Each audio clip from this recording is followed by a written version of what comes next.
a lot of us are very compassionate and caring people. We genuinely want things to be okay, and we're concerned about the environment. We're concerned about, certain political issues that impact generations, and we're learning as a collective to set boundaries with certain elements of our system that don't serve life anymore. And so we're in this really powerful juncture point in our history as a human species where that opportunity for non-violent ways of setting boundaries, the opportunity to forge new culture and new systems that make the old one obsolete. And so I think we're in that crossroad right now where literally we're seeing how dysfunctional all our old systems actually are. We're seeing how disconnected from the earth, disconnected from each other, the rivalry, the competition, the war, how much war has tied into our economy, and how much our economy is spinning this status-driven, endless, hungry ghost without actual fulfillment and sustained inner connection and authentic self-love is void from a lot of these things. And we're also seeing, on the other contrast, things like Burning Man getting really popular, all these kinds of cultures that nourish connection with the earth, nourish connection with each other, that are not extractive models. They give back. They ask, what can I give? How do I become more self-responsible, more self-reliant? It's actually cool to heal. It's actually a beautiful thing for a man to cry. It's actually a wonderful thing for a woman to stand up and speak her truth and be received. All these old collective agreements that we're breaking as a species, literally for the first time on the planet in many pockets of consciousness that hasn't happened yet.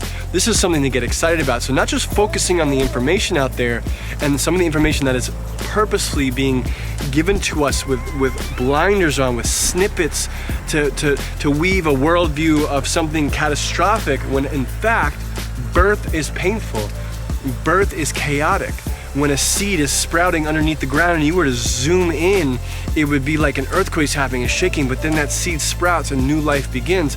This is where I think we are as a species right now, as we break these old agreements, as we form new cultural agreements, and as we start to do that as a collective, we're gonna have more of that evidence reaffirmed in our realities, in our social media platforms, in our social networks, in our relationships.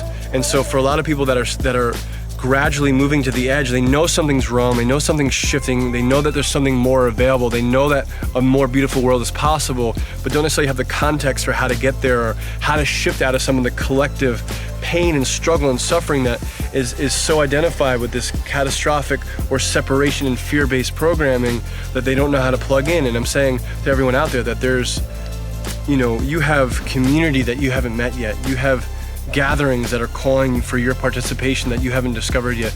You have people that feel and think the way that you do.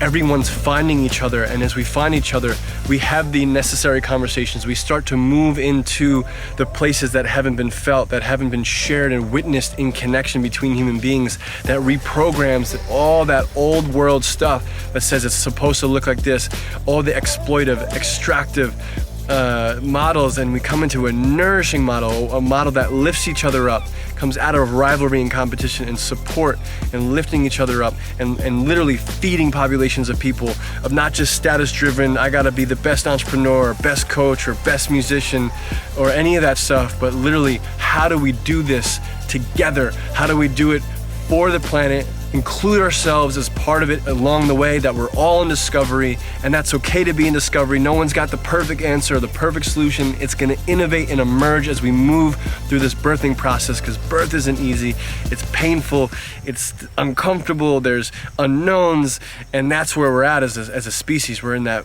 pocket before birth where it's just really uncomfortable, and we think that maybe we're gonna die, or the mom just wants to go to sleep and or give me a dose. No, like there's a birth that's about to happen for our species if we choose it, if we want to create enough connection and interconnectedness and acknowledge that it's there and that new ways are possible. We can have that natural birth. We can have that beautiful journey into the unknown that none of us has experienced yet, and all of us know is possible.